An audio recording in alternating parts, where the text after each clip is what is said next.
Good evening. It's me, Larry, and I'm coming to you live from Stevie's room. Tonight's discussion is on indoor versus outdoor cats. Let me first preface this by giving you a little history of myself. I feed outdoor feral colonies. These are cats that have never been inside a house. They live their entire life outdoors. And unless they once upon a time lived in a house and somebody dumped it there, are pretty much out on the street at all times. I also have community cats, cats that are in my neighborhood that come and go to the house. Many of them have made it indoors into the house,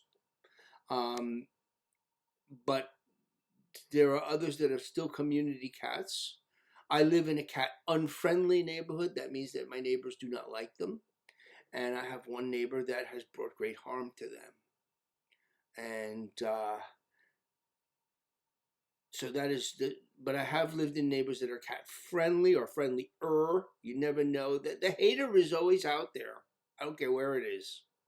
The careless person is always out there. I don't care where it is. There's always going to be that person that runs it over by accident. They're just careless. And I've had cats that have been indoor, outdoor.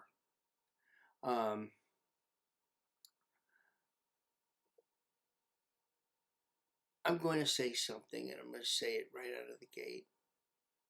Your best ticket to longevity and safety is an indoor cat. An outdoor cat will always have that potential risk of the day that it doesn't come back. And you show up there and you don't know where it is, and then you look, and it may take a few days, but you have a very good chance of finding it dead or never finding it. That whatever happened to it, and it's heartbreaking. I've had several in my colonies just disappear, and one in particular that comes to mind, I wish I took her home. But I have a numbers game here. I can't take in every single cat. You see what I'm dealing with. It's not like at this point it's life or death. That cat was thriving in her environment. She was happy there. That's another thing I've noticed about outdoor cats. The friendlier they are, the more of a problem it is for them outside. They'll walk right up to the hater and get themselves killed. So, greet the person, and only to end up that being the right person to greet.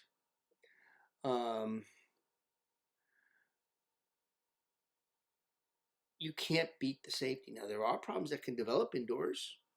If a cat gets a cold, other cats can get it. I mean, if you only have one cat, obviously that erases all of that. But the more you have, the more chances of little things like that happening. And before you bring the cat into the house, do vet the cat. Like, get it treated for fleas, get it treated for worms, and do a snap test at least before, which tests it for FIV and FELV. FIV, if you don't know, is like the HIV of cats. It's not contagious to humans. It's not contagious to dogs. So don't fear, but it is like HIV in that it can transmit to other cats the same way HIV does. Blood, sex. Sex is out because they're neutered. So if they fight, that's the primary way that they do it. On the outside, sex would be, if they're not neutered, there is another way. But the disease takes the course similar to HIV, where they develop opportunistic infections. They get sick more, but they can live many years with it. Some people argue that they will bring an FIV cat into a house with non-FIV cats because they're not having sex and the cat doesn't fight. I feel it's too great of a risk for me. I don't. I cannot have a situation where those other cats get it. That's the way I feel. Their argument is that, well, they were at risk of dying on the street, and it's likely not going to get sick on the inside because the cat doesn't fight, and everybody gets saved. You have to make the call on this. All of my cats are FIV negative. FELV, feline leukemia, that's a totally different story. That cat is highly contagious to other cats, whether it be in the house or on the street. So you have to really make a decision here with that. If it's an only cat inside a house, that's ideal. You cannot have another cat. It will get it from sharing bowls, and that it's the likelihood of getting it is severe, and it's a grueling illness. So do get it tested before bringing it into the house. Common excuses for not bringing a cat in the house. Number one on the list here is allergies. Some of that can be managed. You can get dander wipes. You can have your master bedroom be off limits. Your clothing room be off limits to cats. You know, you don't have to allow the cat free roam of the house. It doesn't have to sleep on your pillow. If you're in a one-bedroom apartment, you can secure that bedroom if you have to. My first cat was a one-bedroom apartment, and I did better with allergies as a young person than I do now. I'm 68 years old now. At 23 years old when I had my first one, that's how long I've been doing this. Aside from childhood, but I mean as an adult, it was my cat as an adult. My first cat was age 23, when I had my own, because I didn't have my own apartment when I was younger than that. I was living with my parents, so you know when I was 18 or so. Well, actually, at 18, I lived away for a while, but I didn't have a cat because I wasn't allowed to have one in a dorm. And I would go home and I'd be at my parents' house. My parents were dog people. Any cat that came by, I was able to feed, but they were outside, and I was, you know, if you live in somebody else's house, you're under their rules, which again brings you to that circumstance, the circumstance of your own home, which I talked about in one of my other videos. But I'm assuming that, let's say you're the master of your domain, you can make this decision and everybody's on board with it. And I talked about this in other things, about whether taking a cat at all, indoor, outdoor, etc. Otherwise. But let's say you are the master of your domain and you get a chance to decide here how you're going to play this. The best benefit of a long life. You see in my shorts, I have cats that are 14, 15 years old in perfect health. You see when they're all sleeping, look at those cats. That big, heavy black and white cat was emaciated out on the street. I thought he was poisoned. That's how bad it was. Some of those cats, they came from the worst. You know, I had written a little synopsis about the backstory on them, and I pinned it for a minute, and then I took it down because it made me, I got sad reading it. Where those cats came from. While watching them sleep and then realizing where each one of them came from. Life on the outside is not good. Now, some people will argue, but my cat wants to go outside. Is it fair? Yes, it's fair. Yes, it's fair. It's fair. You know, if you've already allowed it to go outside, well, then it will learn not to. My cats, in my case, once they make it in here, since I live in, it's a given they're not going outside. Some of them don't want to.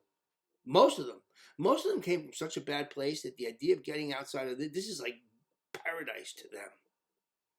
They look at this like they don't want to leave this. And if they do get outside, they freak. You know, the worst case scenario, I had one get outside on its own and was out there for 11 days. Before we had to put a wildlife camera up to find it because it was coming to the house, but it was so terrified out there it ran away.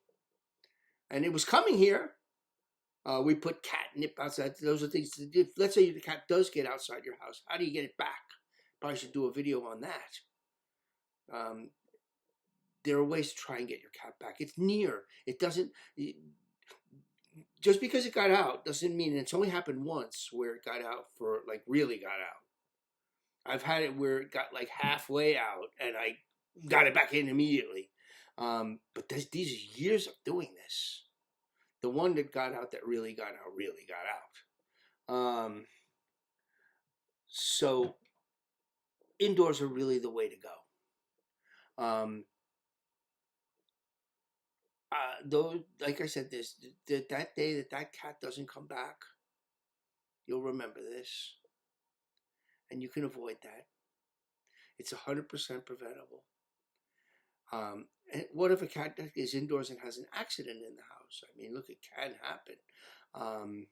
A cat can get hurt. Try and cat-proof your house. Make it so that they can't fall from certain things, or garbage disposals. We have those little things that go inside the garbage disposal that they can't put their paw in it. They can put it on top of the thing, but not on top of the. It's cheap. I should probably show it to you guys and make a video on it. It's a lifesaver, because what if they turn on the garbage disposal when you're not there? And the stove. I For years I used to just leave my stove on, like not on, but like where you, with what I have going on in here now, they turned it on. House filled up with smoke. Luckily, I was home. So I get up in the morning, I have my coffee, I leave it on, and then to go to the circuit breaker and shut it. Okay, if I cook, it goes to the circuit breaker. That circuit breaker gets a lot of action, but this cat is not. This house is not left attended with that circuit breaker on where they can turn on the stove. Just too much risk. What if you have only one cat? I prefer to cat-proof the house. I go to sleep at night and I feel a whole lot better that stove is off. Guaranteed. Than if they could jump up while I'm sleeping and turn that thing on. So that is off, completely off. So those are little things that allergies was one. Cleanliness of the house. Yes, your house is not going to be the same as that spotless house that I've walked into neighbors' houses that don't have a cat, and I'm like, Lord, like wow. But then again, I don't just have one cat.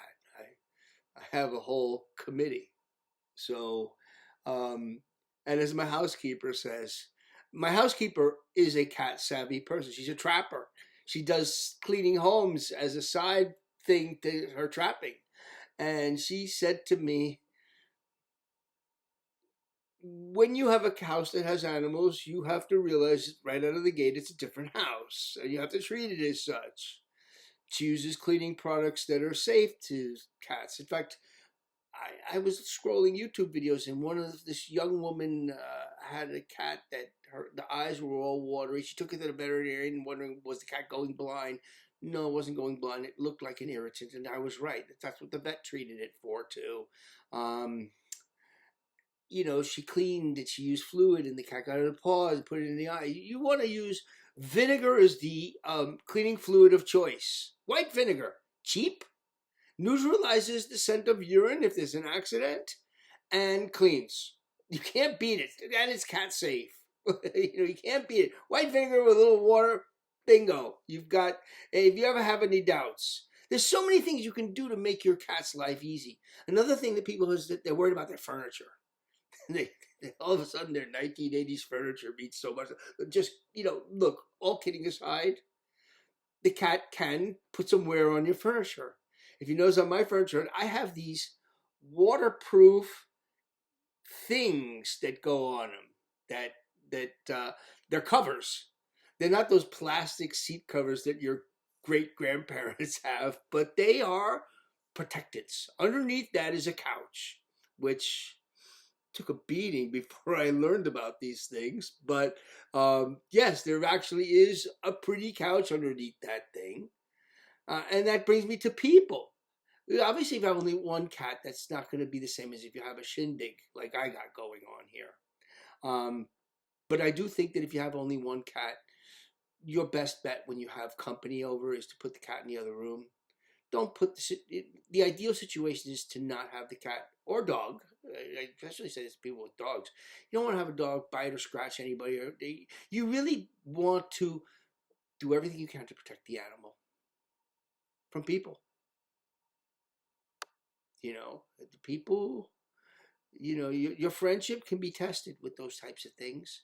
And what about the cat savvy? Look, obviously, I have my place. My house is staffed. Everyone, right down to my air conditioner person, comes in, but I'm supervising my cats all the time. Or that these people are that cat savvy that they can teach me a lesson or two. And we bounce ideas off each other. So, when you're a cat veteran, you already know how to avoid getting scratched or bitten. And if you do get scratched or bitten, you know how to deal with it. You're not, but the average person that comes over to your house, my suggestion, if you can, is to put the cat in another room, or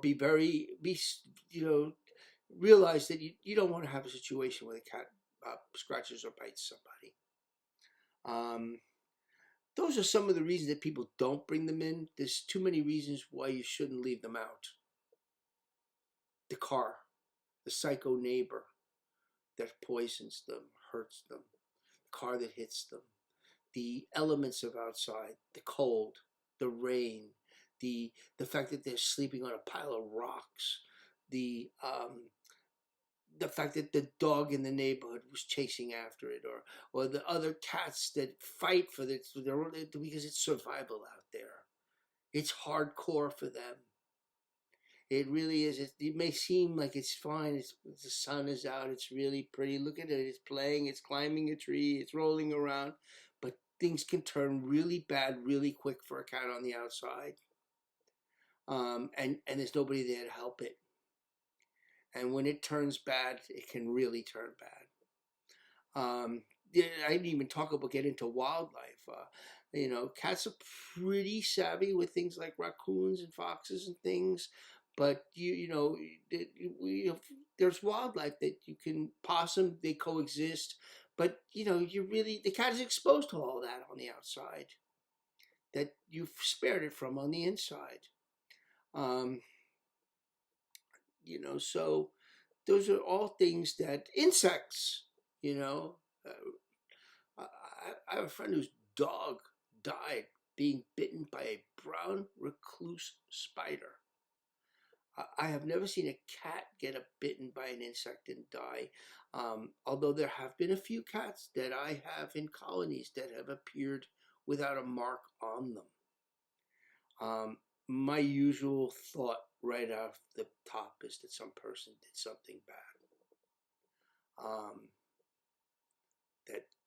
And yes, people are the number one reason, the number one problem, the number one issue, the enemy of the cat on the outside, or the carelessness. You spare that inside. So with that being said, you have to make decisions on your own. Like I said, my feral colonies, I feed them outside. I can't take every single cat inside this house. The community cats, I cannot take all of them in. But if I could, I would. And they would never go out again.